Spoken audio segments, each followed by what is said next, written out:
Nah, bagaimana sih peran media Bang dalam untuk menetralkan ini? Apakah media itu bisa membuat klarifikasi gitu loh untuk berita ini benar atau tidak gitu? Gini Bang Dimas, jadi sebetulnya kalau kita bicara teknologi informasi.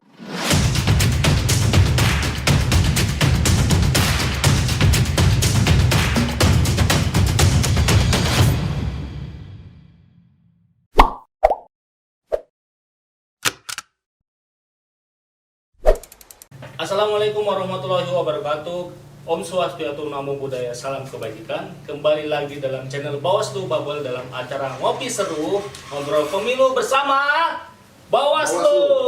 Oke, tepuk tangan buat kita semua. Oke, sahabat Bawaslu yang hari ini lagi bahagia, lagi senang, lagi istirahat ya kan. Hari ini saya Dimas Putra Ramadhan Akil akan menemani sahabat Bawaslu yang ada di seluruh Indonesia yang hari ini dalam acara Ngopi Seru yang akan membahas topik seputar tentang peran media dalam peningkatan pelibatan masyarakat pada pengawasan partisipatif pemilu. Nah, sahabat Bawaslu, biasanya nih sebelum kita di acara itu di Bawaslu ada kita namanya salam awas nih. Boleh ya sahabat Bawaslu yang ada di ruangan kita salam awas dulu ya. Boleh bantu saya ya, tolong dijawab nanti ya. Nah, supaya sahabat Bawaslu yang ada di rumah nih tahu bahwa di Bawaslu ini punya tagline. Tagline-nya apa? Tagline-nya itu sangat menggelegar, sangat merakyat gitu ya. Boleh ya sahabat Bawaslu yang di ruangan ya. Nanti kita kasih apa-apa, yaitu 1, 2, 3, salam awas bersama rakyat, awasi pemilu bersama Bawaslu, tegakkan keadilan pemilu. Oke, siap? Siap ya? Oke, 1, 2, 3, salam awas bersama rakyat, awasi pemilu bersama Bawaslu, tegakkan keadilan pemilu. Oke, tepuk tangan dulu buat kita semua. Nah, sahabat Bawaslu, selain dari salam awas, itu kita punya pantun nih, saya punya pantun nih. Nah, boleh nggak sahabat Bawaslu yang di ruangan, tolong jawab pantun saya ya. Tolong jawab dengan cakep gitu kan. Jangan jawab Dimas cakep, nanti bahaya nih buat saya nih. Bahaya nanti minta transferan nih habis ini ya. Tolong ya, tolong, oke. Nah, pantunnya kita mulai aja nih. Jalan-jalan ke Pangkal Pinang. Cakep. Gi sebentarnya di Polu. Cakep. Hari ini lagi riang. Yo, ikutan ngobrol pemilu bersama Bawaslu. Nah, sahabat Bawaslu, nah dari tadi ini sudah menunggu, sudah bersama kita semua ini pemateri atau pembicara yang sangat pakar sekali, yang saking pakarnya itu membuat saya dari tadi nervous di sini. Karena kenapa? Ini hari pertama saya untuk membawa acara berita atau membawa acara podcast ini. Mohon maaf ya. Ini langsung kita sambut Bapak Dik Revolino dari TVRI Bangka Belitung. Ya, tepuk tangan dulu buat. Selamat siang Mas. Siang Pak. Ya, gimana kabarnya Mas? Alhamdulillah. Alhamdulillah. Harusnya saya nanya Bapak kabarnya bagaimana. Iya Pak. Pak, boleh sebelumnya perkenalkan diri dulu dan untuk pengalamannya ceritakan dulu. Silakan Bapak. Oke, Bang Dimas dan juga teman-teman Bawaslu, perkenalkan nama saya Dik Revolino. Biasa dipanggil Revo Bang. Biasa dipanggil Revo. Sehari-hari ya bekerja sebagai newscaster. Newscaster itu dia bisa dibilang pembawa berita aktif dan juga sebagai reporter di lapangan. Tapi sekarang juga disibukkan dengan kegiatan keredaksian begitu ya di kantor. Jadi sehari-hari ya memang bergelut di bidang jurnalistik begitu. Dan ya, kalau untuk pengalaman terutama dalam hal kepemiluan gitu ya. Kebetulan sudah ada beberapa kali pemilu maupun pilkada yang saya terlibat di dalamnya melakukan peliputan ataupun reportase. Bahkan di tahun 2020 kemarin ya pilkada 2019 Pilpres dan juga 2020 kemarin kita juga aktif melaporkan juga secara nasional begitu ya, dari TVRI untuk melaporkan berbagai kegiatan pemilu di Bangka Belitung gitu. Jadi seperti itu Bang. Oke Pak, mungkin langsung saja kita pada pembicaraan hari ini ya. Tadi mendengar dari Bapaknya bahwa pengalamannya sangat luar biasa sekali. Enggak juga. Pemilu 2020, pilkada juga, pilkada 2020, maaf pemilu 2019 juga 2019. Kan. Terus sudah menjadi ibaratnya pengawas juga dalam bidang media ya. Oh iya, gitu kan? Bang Dimas, saya juga sebenarnya punya pengalaman di Bawaslu begitu ya. Di tahun 2017 waktu pemilihan gubernur Bangka Belitung saya juga sebenarnya pernah terlibat begitu di pengawas TPS waktu itu. Pengawas TPS. Iya, jadi saya tidak terlalu asing dengan kegiatan pengawasan mungkinnya yang dilakukan oleh Bawaslu jajaran begitu. Berarti sudah tahu ya ilmu sedikit tentang pemiluan itu iya, kan. dan ternyata repot juga repot melakukan juga, pengawasan ya. walaupun di tingkat TPS ya. Nah Bang, saya tahu Abang dengan pengalaman Abang ini, dengan pengetahuan Bapak ini, itu apa sih Abang atau Bapak dulu nih manggilnya? Oke, Abang aja ya? Abang aja lah ya, Iya, balik iya. ini ya. Dengan pengetahuan pengalaman Abang nih di pemiluan itu seperti apa sih gitu kan? Pemilu itu apa gitu loh? Bagaimana sudut pandang media dalam pemilu Indonesia gitu? Oke, pertama kita ke pemilu dulu ya, sebelum ke peran media begitu. Pemilu kan terutama bagi kita di Indonesia sebagai sebuah negara demokrasi begitu ya, pemilu itu adalah perwujudan dari bentuk kedaulatan rakyat gitu. Di situ kemudian masyarakat ataupun warga negara memiliki ataupun terlibat secara langsung untuk bisa memilih siapa kemudian yang akan didelegasikan ke lembaga-lembaga yang memang sama juga dengan kita mendelegasikan sebagian kewenangan kita begitu Bang. Sebagian kewenangan kita kepada orang-orang tertentu yang kemudian kita percaya, yang kemudian kita berikan amanah untuk bisa melakukan ataupun membuat sebuah kebijakan-kebijakan yang memang itu adalah kebijakan yang diperlukan oleh masyarakat begitu. Artinya pemilu adalah sebuah tahapan yang cukup penting di dalam negara kita untuk bisa melakukan sebuah pembangunan dan juga mewujudkan kesejahteraan. Nah, jika dikaitkan dengan peran media, Bang Dimas, memang saat ini yang terpenting adalah bagaimana kemudian ketika kita bicara sebuah sistem pemilu yang langsung, yang memang sudah kita lakukan. Kalau secara proporsional terbuka itu kan baru kita lakukan semenjak tahun 2004 Bang ya. Semenjak tahun 2004 ketika di masa Presiden Megawati waktu itu dilakukan pemilihan langsung secara terbuka. Di situ masyarakat memiliki keterlibatan secara langsung begitu untuk bisa memilih siapa yang akan mewakilinya di lembaga legislatif, termasuk juga memilih presiden. Nah, di situ artinya media sangat memiliki peran penting untuk dapat memperkenalkan siapa saja yang kemudian akan kita pilih. Apa saja konsep-konsepnya, terutama juga partai-partai apa saja yang kemudian ikut berpartisipasi dan menjadi peserta pemilu, lalu apa saja platform dari partai-partai tersebut, dan ini kita sebagai media kita sosialisasikan kepada masyarakat, dan di situ masyarakat kemudian bisa mengetahui partai-partai apa saja yang kemudian memang dirasa sesuai begitu untuk bisa dikasihkan amanah, untuk bisa kita berikan kepercayaan duduk di kursi legislatif maupun di pemerintahan. Nah, jadi memang peran media tentu sangat besar di dalam konteks penyelenggaraan pemilu. Berarti bisa dikatakan media itu gerbang informasi bagi masyarakat. Betul. Ya Bang ya. Nah, itu mungkin kita lanjut Bang. Ya. Menurut Abang sih pengawasan pemilu partisipatif itu sudut pandang media bagaimana Bang? Ya, kan kalau kita bicara partisipatif artinya kan ada pelibatan di situ Bang Dimas ya. Kalau kita bicara pelibatan tentu saja bukan hanya penyelenggara yang kemudian berhak untuk melakukan pengawasan. Kita bicara pengawasan di sini ya. Dalam hal ini leading sektornya kan adalah Bawaslu sebagai lembaga pengawasan yang memang diatur oleh undang-undang untuk melakukan berbagai macam pengawasan bagi tahapan pemilu begitu ya. Nah, jika kita bicara partisipatif artinya di situ bukan hanya Bawaslu yang melakukan pengawasan, tetapi ada elemen-elemen lainnya yang juga diberikan keleluasaan untuk dapat langsung melakukan pengawasan bersama dengan Bawaslu. Katakanlah misalnya dari masyarakat bisa langsung melakukan pengawasan. Terus juga Bawaslu memberikan ruang sebesar-besarnya kepada berbagai kalangan masyarakat. Katakanlah misalkan apakah itu mahasiswa, apakah itu organisasi masyarakat, termasuk di media. Sehingga nantinya pengawasan itu dilakukan secara partisipatif, secara bersama-sama, yang pada akhirnya juga hasil dari pemilu tersebut kita harapkan akan minim dari yang namanya pelanggaran begitu. Dari pengawasan yang kita lakukan secara masif, pengawasan yang kita lakukan secara bersama-sama, sehingga nantinya memang proses tersebut sesuai dengan koridor dan juga peraturan yang berlaku begitu. Nah berarti dari Bawaslu sendiri ya Bang yang memberikan kesempatan itu ya Bang ya, Iya. untuk kita melakukan pengawasan. Karena kan kita memang tahu gitu. Bang ya, Ya. Bawaslu itu kan dari segi personilnya sangat-sangat terbatas. Mm-mm. Tetapi bukan hanya dari segi personil sebenarnya. Kita tentu saja ingin agar ada keterlibatan masyarakat secara langsung untuk bisa menghindari ataupun menyingkirkan anggapan-anggapan yang agak miring begitu. Apakah itu misalkan ada dugaan adanya penyelenggara yang tidak independen dan sebagainya. Ketika masyarakat ikut untuk melakukan pengawasan, tentu saja kita berharap akan ada perimbangan baik itu dari sisi penyelenggara maupun masyarakat, sehingga nantinya akan ada sebuah proses pengawasan yang memang benar-benar kita sebut dengan partisipatif. Partisipatif tadi ya, oke.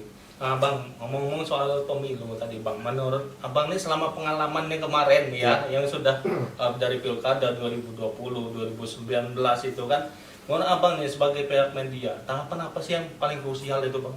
Kalau bagi kami bagi kami jurnalis begitu ya, katakanlah jurnalis begitu, setiap tahapan itu sebetulnya sangat penting. Sangat penting ya? Setiap tahapan sangat penting karena setiap tahapan itu akan menentukan seberapa bagusnya penyelenggaraan pemilu kita, seberapa berkualitasnya penyelenggaraan pemilu kita dari setiap tahapan. Karena ketika satu tahapan saja kemudian kita anggap di situ tidak dilakukan sesuai dengan koridor yang ada, maka hasil dari pemilu tersebut bisa diduga juga akan cacat begitu Bang. Artinya setiap tahapan tidak sangat penting.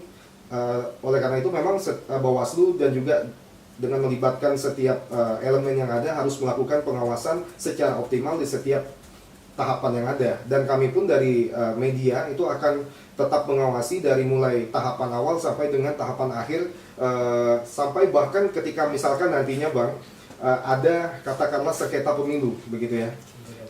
Pasca pemilu kemudian ada pihak yang tidak puas yang kemudian menggugat hasil dari pemilu tersebut, kami dari pihak media pun tentu akan terus melakukan pengawasan tersebut sampai kepada nantinya memang KPU ataupun sudah ditetapkan oleh Mahkamah Konstitusi hasil pemilu tersebut tidak lagi ada masalah begitu.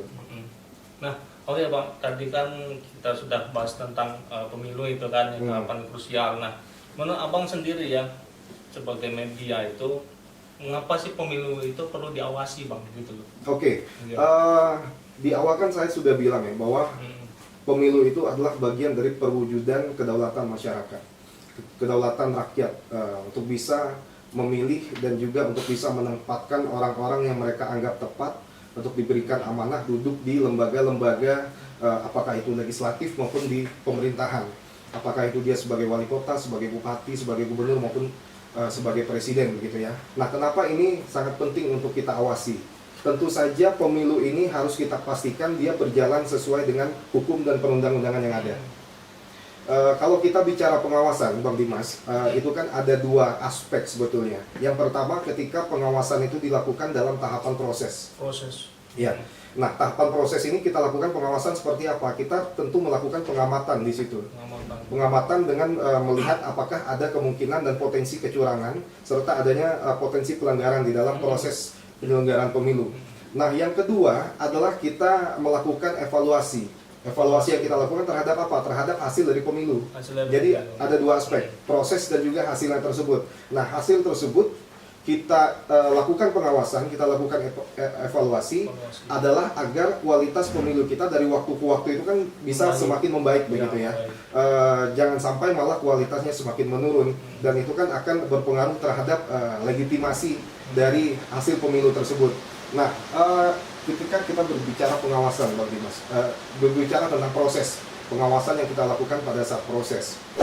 Walaupun saat ini memang kita tahu kan sudah ada produk hukum, sudah ada kemudian regulasi-regulasi yang kita anggaplah sudah cukup memadai untuk bisa kita implementasikan dalam sebuah proses penyelenggaraan pemilu begitu. Tetapi kan kita tidak bisa memungkiri dan tidak bisa menafikan bahwa potensi pelanggaran itu pasti akan selalu ada. Baik itu dari penyelenggara, baik itu dari aparat, terlebih-lebih misalkan yang dilakukan oleh para peserta pemilu dan pendukungnya. Nah, ini potensinya sangat besar sekali. Ketika kita tidak melakukan pengawasan secara optimal di situ, apa yang akan terjadi? pelanggaran tersebut akan terjadi, apalagi misalkan terjadi secara masif, tentu saja ini akan sangat mencederai hasil dari pemilu tersebut. Ya. Nah, ini yang kita khawatirkan. Nah, itulah kenapa kemudian memang pemilu ini sangat penting untuk kita awasi. Nah, bagaimana kemudian cara kita melakukan pengawasan? Tentu saja kita harus bisa mendayakan segala unsur yang ada, begitu Bang. Bawaslu sebagai leading sektor tentu saja kan memiliki tanggung jawab, memiliki responsibility yang sangat besar sekali untuk bisa melibatkan unsur-unsur yang ada sehingga proses dan potensi pelanggaran yang ada tersebut memang bisa kemudian kita minimalisir. Dan harapan kita justru pada pemilu-pemilu selanjutnya, ketika saat ini kita anggap potensinya masih besar, pada pemilu selanjutnya sudah zero dari pelanggaran. Iya, itu yang kita harapkan, yang pada ujungnya kan tentu juga akan berpengaruh terhadap hasil dari pemilu tersebut. Itu pengaruh dengan kesejahteraan gitu Iya, ya betul Bang. Bang. Karena kan ya kita memilih apakah itu calon legislatif maupun memilih presiden itu kan adalah untuk bisa memenuhi apa yang menjadi kebutuhan dari kita sebagai masyarakat. Oke. Bang, sebelumnya kita minum dulu Siap, ya siap, Bang ya. siap. Ini kan acaranya ngopi seru, walaupun isinya teh. Isinya teh. Yuk, kita ngopi dulu. Alhamdulillah. Bang Dimas penguas jam juga ya? Alhamdulillah. Iya. Oke Bang, tadi kan bicara tentang unsur juga, Bawaslu bisa melibatkan unsur nih kan untuk dalam pengawasan. Nah, berarti unsur apa aja sih Bang? Siapa aja yang melakukan pengawasan itu loh menurut Abang? Oke, tadi kan saya sudah bahas sih sebenarnya. Kalau kita bicara partisipatif itu artinya semua orang bisa melakukan pengawasan. Ya. Semua orang diberikan ruang yang sebesar-besarnya untuk bisa melibatkan dirinya dalam proses pengawasan pemilu begitu ya. Nah, saat ini saya sudah melihat bagaimana kemudian upaya yang dilakukan oleh Bawaslu selama ini dari mulai tahun pemilu-pemilu sebelumnya begitu ya, dengan membuat terobosan-terobosan dan inovasi yang sangat luar biasa dengan cara melibatkan mahasiswa untuk langsung melakukan pengawasan pemilu, dan juga melibatkan berbagai macam unsur termasuk di situ misalkan para pelajar ya, yang merupakan pemilih pemula yang jumlahnya itu mungkin secara persentase sangat besar. Nah, ini menjadi terobosan dan juga inovasi yang sangat luar biasa yang dilakukan oleh Bawaslu, karena ketika kita berbicara kesadaran untuk meningkatkan partisipasi begitu ya, partisipasi di dalam pemilu, tentu saja kita harus menyentuh yang namanya pemilih-pemilih yang masih pemula. Ketika pemilih pemula, katakanlah pelajar dan mahasiswa, mereka sudah sadar akan pentingnya pemilu begitu. Yang kita harapkan bukan hanya dari sisi partisipasi mereka yang besar, tetapi yang kita harapkan mereka memiliki kesadaran juga untuk bisa melakukan pengawasan secara aktif.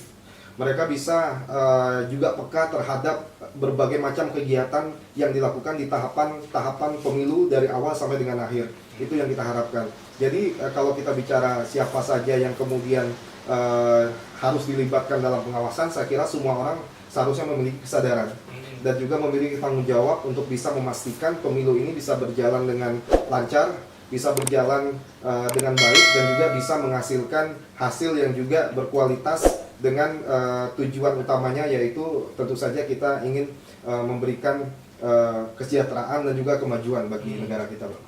Gitu.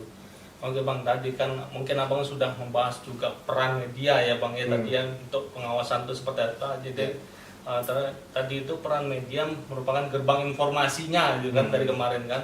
Nah, ini kita lanjut Bang dengan pertanyaan selanjutnya nih. Kan sekarang ini di tengah kemajuan teknologi nih Bang, itu kan kita tentu juga media sosial banyak muncul itu kan, terus informasi juga yang kita nggak tahu jelas sumbernya dari mana kan kadang-kadang kita terima nih Bang, apalagi dari WhatsApp keluarga gitu kan.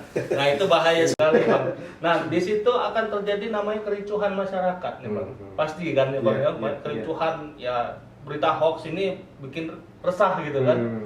Nah, bagaimana sih peran media Bang dalam untuk menetralkan ini? Apakah media itu bisa membuat klarifikasi gitu loh untuk berita ini benar apa tidak gitu? Gini Bang Dimas, jadi sebetulnya kalau kita bicara teknologi informasi begitu ya, pada zaman sekarang itu kita mengenal yang namanya terjadi disrupsi Bang. Sebuah pergeseran yang sangat besar sekali yang kemudian mempengaruhi apa yang menjadi pola sikap dan juga pola pikir dari masyarakat ketika mereka mengakses informasi. Sekarang itu kan kecenderungannya masyarakat itu lebih memilih ataupun mengakses sebuah informasi itu secara cepat. Sekarang itu setiap orang punya gadget.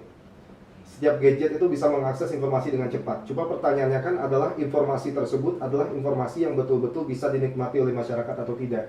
Karena kalau dari sisi sebagai orang media, saya betul-betul menyadari bahwa setiap informasi yang kemudian kita sebarkan kepada masyarakat itu tidak mungkin tidak akan berdampak.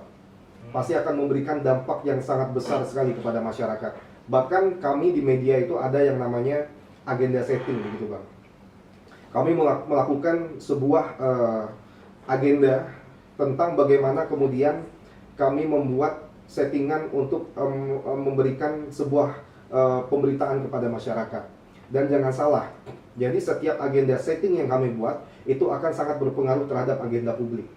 Artinya peran media ini sangat besar sekali. Nah sekarang pertanyaannya ketika banyak bermunculan platform media sosial, sudah ada Instagram sekarang, sudah ada Facebook, termasuk yang dilakukan oleh Bawaslu saat ini melalui YouTube misalkan. Tentu jika penyebaran informasi tersebut memang berdasarkan atas kaidah-kaidah yang benar, informasi yang kita berikan adalah informasi yang berdampak baik, tentu tidak masalah.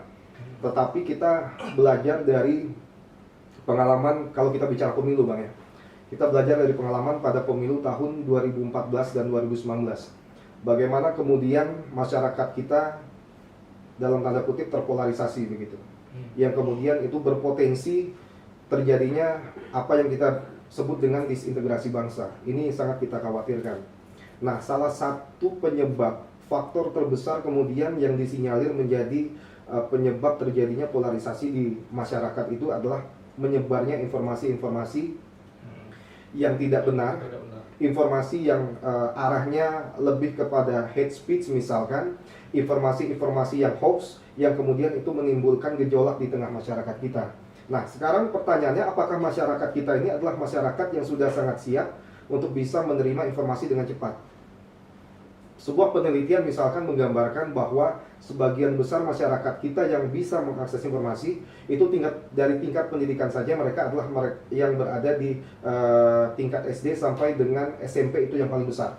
Itu yang paling besar. Ini kita bisa bayangkan apakah sudah betul-betul matang cara kita untuk berpikir dengan lulusan seperti itu. Apakah mereka sudah bisa menyerap informasi tersebut dan melakukan recheck serta melakukan analisa yang tepat terhadap sebuah informasi. Ini kan tentu kita pertanyakan. Nah, jadi tidak heran ketika misalkan informasi yang beredar adalah informasi yang tidak benar, informasi yang lebih mengarah kepada ujaran kebencian misalkan, diterima secara mentah-mentah oleh masyarakat, maka akan menimbulkan kekisruhan, akan menimbulkan gejolak di tengah masyarakat kita. Nah, ini yang kita khawatirkan. Nah, lalu kemudian tentu saja peran dari media konvensional sangatlah besar di sini. Mengapa saya bilang media konvensional? Karena ketika kita berbicara penyebaran informasi, kalau di media konvensional itu ada yang disebut dengan sistem redaksi begitu Bang ya. Sistem redaksi. Dari lapangan, seorang wartawan saja dia tidak boleh hanya menyebarkan informasi yang berasal dari satu pihak saja. Kami mengenal ada yang namanya prinsip perimbangan di situ, yaitu kami akan melakukan konfirmasi kepada semua pihak yang berkaitan dengan informasi tersebut. Nah, apakah cara-cara ini dilakukan oleh media-media yang non konvensional begitu? Ketika mereka yang mendapatkan informasi langsung ketik di handphone, langsung mereka sebarkan tanpa mereka melakukan konfirmasi. Bahkan ada kesan ataupun anggapan begitu, terkadang mereka dengan sengaja menyebarkan informasi-informasi tersebut dengan kepentingan dan tujuan tertentu. Nah, ketika di media konvensional kita akan melakukan sebuah prinsip cover both side, Bang.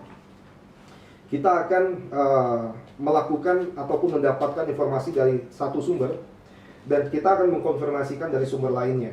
Dan ini menjadi sebuah kewajiban. Iya, ini menjadi syarat mutlak dari syarat kita untuk dapat menyebarkan informasi. Kita tidak bisa hanya menyebarkan informasi yang berasal dari satu pihak saja. Nah, inilah yang kemudian harus dapat dicermati oleh pemerintah bahwa saluran media itu sekarang ini bukan hanya dari media konvensional saja, tetapi ada media sosial yang kemudian berpotensi untuk bisa menimbulkan kekisruhan di tengah masyarakat kita. Ini sudah terjadi faktanya pada pemilu tahun 2014 dan 2019, bagaimana kemudian faktor dari penyebaran penyebaran informasi-informasi sesat tersebut bisa menimbulkan gejolak di tengah masyarakat kita yang dampaknya sangat besar. Bahkan ada yang sangat susah move on, Bang. Ketika sudah selesai pemilu tapi bencinya itu masih tetap sampai sekarang begitu kan. Nah, ini kan kacau sekali. Begitu, Bang. Iya, itu sangat bahaya sekali ya, Bang. Ya. Artinya berarti media itu punya caranya sendiri ya, Bang. Ya. Yang punya tahapan demi Iya, tahapan. itu Maksudnya wajib. kalau misalkan kita membuat sebuah berita, berarti kita harus konfirmasi dari dua Harus belah pihak konfirmasi gitu dulu. kan ya, Bang ya. Iya. Nah, mungkin lanjut pertanyaan selanjutnya nih, Bang. Nah, ini kan kita tahu juga, Bang, selain dari tadi itu bahwa media sekarang itu kan dimiliki banyak oleh pengusaha sama iya. politisi ini, Bang ya. Iya. Nah, ini pertanyaannya itu sekarang gini, Bang. Kita tahu bahwa kebebasan pers itu merupakan pilar keempat demokrasi. Nah, menurut Abang itu tanggapannya gimana, Bang? Oke. Kalau misalkan pemiliknya itu politisi. Oke. Jadi kita ke pilar keempat demokrasi dulu, Iya. Bang ya. Jadi memang ketika negara kita sudah bersepakat berbentuk demokrasi begitu ya, artinya di situ ada kemudian kedaulatan yang sangat besar yang diberikan kepada rakyat. Lalu bagaimana kemudian rakyat bisa mengambil peran secara besar dan juga secara konkret di dalam proses demokrasi tersebut, salah satunya adalah melalui media. Mengapa saya bilang begitu? Sekarang kita mengenal ada yang namanya trias politikal. Ada legislatif, yudikatif, dan juga eksekutif. Yang kalau kita bicara dalam konteks Indonesia, tentu saja semuanya itu memang berasal dari rakyat juga. Tetapi ketika mereka sudah duduk, kebanyakan kan ada kemudian masyarakat yang merasa bahwa aspirasinya tidak bisa dipenuhi oleh mereka yang kemudian sudah kita percaya duduk di lembaga apakah itu legislatif maupun eksekutif. Nah, sekarang bagaimana untuk bisa ada kekuatan pembanding begitu? Kekuatan pembanding dari ketiga unsur yang ada tersebut, dari legislatif, eksekutif maupun yudikatif. Nah, disinilah peran media kemudian dianggap sebagai pilar keempat demokrasi untuk bisa memberikan pemahaman-pemahaman dan juga bisa memberikan informasi-informasi yang memang berasal dari rakyat dan akan disebarkan kepada rakyat juga. Rakyat juga diberikan porsi yang sangat besar di dalam media ketika siapapun bisa untuk memberikan pendapatnya. Siapapun bisa kemudian untuk memberikan protesnya ketika mereka anggap sebuah kondisi itu tidak sesuai dengan apa yang menjadi kebutuhan dan juga keinginan dari rakyat. Nah, ketika media sebagai pilar keempat demokrasi itu sudah menjalankan perannya secara baik dan benar, saya kira ini akan sangat baik untuk menjadi kekuatan penyeimbang dari ketiga unsur yang sudah ada tersebut. Tetapi kan pertanyaannya sekarang itu kan, saya kemarin mendapatkan informasi bahwa Indonesia itu adalah negara dengan jumlah media terbesar di dunia. Nah, ini artinya adalah dengan begitu mudahnya orang itu bisa membuat media. Dengan begitu mudahnya orang itu bisa menjadi wartawan sekarang ini. Tanpa adanya pengetahuan tentang jurnalistik, tanpa adanya ataupun minim kompetensi tentang jurnalistik, dan juga melakukan tugas dan fungsi sebagai seorang jurnalis. Nah, apakah di situ kemudian akan bisa dipastikan bahwa mereka yang tidak memiliki kompetensi tersebut, mereka akan melakukan kegiatan-kegiatan jurnalistik sesuai dengan kode etik, sesuai dengan asas dan juga prinsip yang ada. Nah, ini yang menjadi PR kita ke depannya, walaupun itu menjadi sesuatu keniscayaan, karena kalau kita bicara disrupsi dan kemajuan teknologi informasi, tentu ini tidak bisa kita hindarkan. Ini memang menjadi sesuatu yang harus kita hadapi begitu. Tetapi bagi kami di media konvensional, kami akan tetap memegang teguh begitu tugas dan fungsi kami serta peran kami di dalam mengedepankan public interest untuk menyebarkan informasi yang ada dan juga sebagai bentuk apakah itu dikatakan propaganda begitu ya, karena memang fungsi media salah satunya adalah sebagai alat propaganda. Tetapi propaganda di sini adalah bagaimana kemudian kepentingan dan juga keberpihakan kita itu kita pastikan memang berada di tangan rakyat begitu Bang. Nah lalu yang kedua tadi apa Bang? Yang kedua itu ini sih ya tadi bagaimana sih peran media lah itu Bang. Oh oke. Tadi sudah dijawab sih sebenarnya. Nah jadi kira-kira begitu Bang Dimas. Nah jadi yang dapat saya tangkap tuh dari tadi Bang, jadi media ini merupakan gerbang informasi satu pertama. Terus yang kedua juga merupakan jembatan masyarakat nih berarti kan ibaratnya jembatan ke masyarakat kepada pemerintahan. Betul. Artinya dia membawa suara juga membawa amanah nih kepada pemerintah itu kan gitu ya Bang. Jadi kan sekarang itu kan kalau kita bicara misalkan akses masyarakat untuk bisa menyampaikan aspirasinya. Sekarang itu kan ada anggapan kok susah banget ya kita mau menyalurkan aspirasi kita kepada lembaga legislatif saat ini kan. Nah, ketika kita bicara dulu di masa Orde Baru sangat berbeda, Bang. Di masa Orde Baru kita media itu hanya dijadikan sebagai alat kekuasaan gitu, sebagai corong kekuasaan. Tetapi pasca reformasi itu kita bisa betul-betul merasakan media sebagai sesuatu yang memiliki kekuatan yang sangat besar. Ketika rakyat kok susah banget sih mau menyalurkan informasi ke lembaga legislatif. Nah sekarang itu fungsi media sudah sangat super sekali. Mereka bisa menjadi kekuatan penyeimbang yang kemudian rakyat bisa memberikan aspirasinya yang dengan cepat kemudian bisa direspon dengan positif oleh pemerintah, apakah itu legislatif maupun eksekutif. Jadi media itu dapat jadi penyeimbang itu ya Bang ya. Nah Bang lanjut mungkin untuk saya bertanya ini bagaimana komitmen selanjutnya media itu apalagi kita akan menghadapi pemilu serentak 2024 ini untuk berjalannya supaya pemilu itu demokratis itu gimana sih komitmennya Bang? Oke, kalau kita bicara tentang pemilu yang demokratis begitu Bang ya, artinya media juga harus seiringan begitu dengan prinsip-prinsip tersebut. Yang pertama kan kita mengenal yang namanya sebuah pemilu yang demokratis itu adalah pemilu yang mengedepankan prinsip universality dari demokrasi tersebut. Demokrasi ini kan esensinya adalah bagaimana kemudian kekuasaan itu berasal dari rakyat, oleh rakyat dan juga untuk rakyat. Nah, media memastikan bahwa memang prinsip demokrasi itu bisa dijalankan pada sebuah penyelenggaraan pemilu.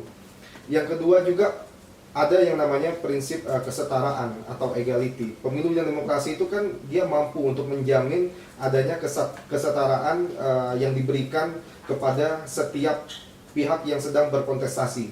Nah sekarang apakah penyelenggara pemilu dalam hal ini misalkan KPU maupun Bawaslu sudah memberikan kesetaraan tersebut kepada semua peserta pemilu? Nah media akan mengambil peran di situ. Kita harus memastikan bahwa penyelenggara pemilu memang sudah melakukan perannya secara benar sesuai dengan undang-undang yang ada, di mana setiap peserta pemilu, setiap mereka yang berkontestasi, apakah itu partai, perorangan, diberikan penyetaraan dan juga perimbangan untuk dapat bertanding secara fair gitu. Nah yang ketiga tentu saja kebebasan, di mana pemilu yang demokratis itu harus mampu menjamin kebebasan pemilih menentukan sikap politiknya. Sekarang itu kita tahu bahwa banyak kemudian tekanan ini kan bukan hanya tekanan yang sifatnya intimidatif, Bang. Ada kemudian ketika kita berbicara politik uang, itu kan juga sebagai salah satu bentuk tekanan kepada masyarakat, seakan-akan orang itu suaranya dibeli untuk dapat memilih dia. Nah ini kan sudah keluar dari yang namanya asas kebebasan begitu. Kita harus memastikan, media harus memastikan bahwa prinsip kebebasan tersebut memang bisa dilakukan pada setiap tahapan pemilu begitu. Masyarakat harus diberikan kebebasan yang seluas-luasnya secara bebas untuk bisa menentukan siapa yang kemudian mereka anggap tepat untuk bisa dipilih dalam sebuah pemilu. Nah, lalu selanjutnya kerahasiaan. Tentu pemilu yang demokratis itu dia harus mampu menjamin kerahasiaan pilihan politik pemilih. Nah, ini juga tentu tidak jauh berbeda dengan tadi itu tentang kebebasan. Nah, ketika kerahasiaan ini juga harus kita pastikan bahwa kan ini kan juga menjadi prinsip dari pemilu kita, yaitu luber dan juga jurdil begitu ya. Di situ ada langsung umum, bebas dan rahasia di situ. Nah, inilah prinsip-prinsip sebuah pemilu yang demokratis. Dan yang terakhir itu adalah independensi. Ini menyasar kepada pemerintah dan juga kepada penyelenggara pemilu. Bagaimana kemudian kami dari media betul-betul bisa memastikan bahwa penyelenggara pemilu dia harus independen. Ketika ada dugaan-dugaan penyelenggara sudah tidak independen lagi, tentu kami harus bersikap. Kami akan memberikan sebuah ruang informasi kepada masyarakat sehingga nantinya masyarakat akan memberikan respon begitu dari sebuah penyelenggaraan pemilu yang dianggap tidak independen. Tapi tentu kita harapkan pada pemilu tahun 2024 dari pelajaran kita di pemilu tahun 2014 dan juga 2019 dengan kualitas pemilu yang semakin baik dari waktu ke waktu di pemilu mendatang, tidak ada lagi kemudian perangkat dari penyelenggara pemilu yang disinyalir tidak independen begitu. Oh, gitu. Mungkin bisa saya ini ya Bang ya, bisa saya simpulkan gini ya Bang, berarti media itu punya komitmen dia menjaga namanya kebebasan prinsip tadi ya Bang ya, kebebasan, terus juga kerahasiaan, independen, terus kesetaraan gitu. Ada yang terakhir tadi Bang, mohon maaf. Tadi Abang bilang tentang bagaimana ketika media sudah dimiliki oleh para politisi. Ya, itu. Nah ini yang sangat menarik Bang. Jadi memang kita tidak bisa memungkiri ada banyak sekali kemudian media massa saat ini yang memang dimiliki, apakah itu para pelaku bisnis maupun para politisi yang kemudian kalau kita secara kasat mata melihat kemudian cara kerja dari media tersebut terkadang sudah tidak lagi independen begitu ya.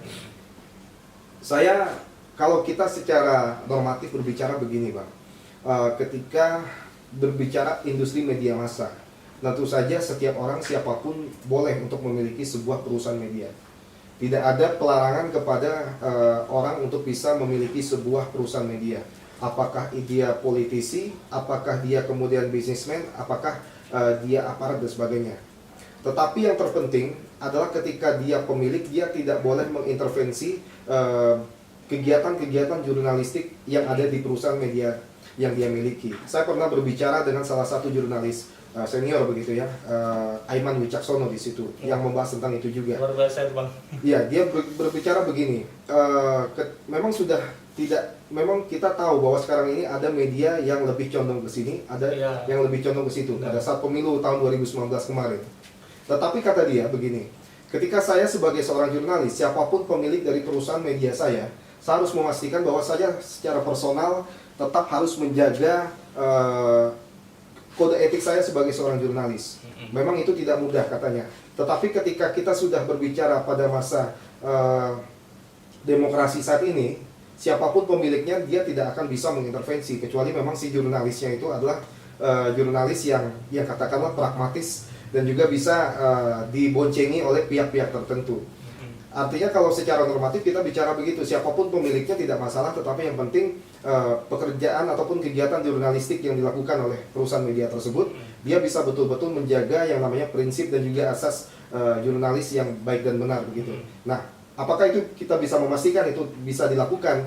Saya juga masih 50-50 Bang. Sebagai orang media juga saya masih 50-50. Itulah kemudian masyarakat harus betul-betul memiliki pengetahuan dan juga kedewasaan bagaimana kemudian bisa melihat apakah sebuah informasi yang dia dapatkan tersebut itu adalah informasi yang berimbang atau tidak. Informasi yang menurut pola pikirnya itu adalah informasi yang memang betul-betul secara itu memadai atau tidak. Nah ini kita kembali lagi kepada masyarakat. Nah berarti dapat dikatakan gini ya Bang, walaupun memang media ini milik si A atau milik si B, ya mungkin saya tidak berani lah katakan itu kan. Tapi sendiri kalau kita di dalam dunia wartawan atau dalam dunia media itu punya prinsip dan punya etika gitu kan Bang. Nah ini menarik sekali sebenarnya, saya tuh pengen bicara lanjut tentang batasan etikanya seperti apa gitu kan. Tapi sayang waktu kita sudah habis nih Bang. Nah ini sebenarnya masih banyak di pertanyaan di kepala saya nih Bang, ingin saya tanyakan ya. Mungkin bisa ngobrol di luar atau mungkin bisa Bawaslu ngundang kami kembali gitu kan. Direncanakan untuk ngobrol lagi gitu kan mungkin ya. Oke, nah Bang, sebelum kita mengakhiri hari ini mungkin bisa nggak kasih satu closing statement aja Bang untuk menutup hari ini? Ya, tentu saja kita berharap Bang Dimas dan juga sahabat Bawaslu bahwa pemilu tahun 2024 adalah sebuah pemilu yang berkualitas. yang kemudian sudah berasal dari sebuah hasil evaluasi terhadap penyelenggaraan pemilu sebelum-sebelumnya.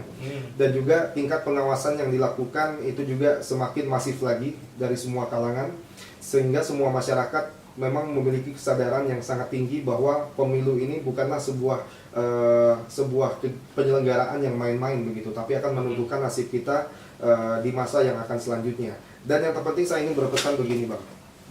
Ini sebuah pelajaran yang sangat penting sekali bagi kita ketika kita menyepakati bahwa sudah terjadi dugaan polarisasi pada saat pemilu sebelumnya yang disebabkan oleh sebuah faktor penting begitu.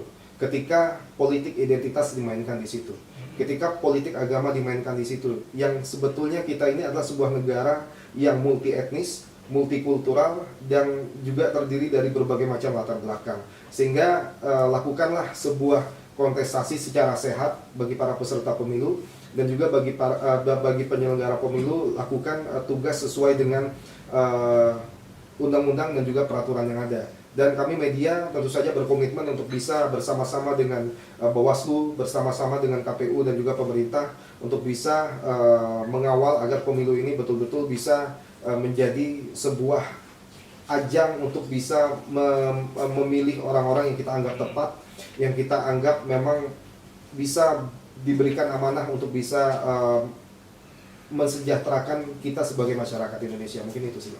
Wah, luar biasa sekali sahabat Bawaslu untuk closing statementnya dari beliau ini. Mungkin akhir kalam saya minta maaf kalau misalkan ada kekurangan, saya mohon ampun. Tadi kan karena sudah diawali dengan pantun, nah ini mungkin saya akhiri dengan pantun juga nih.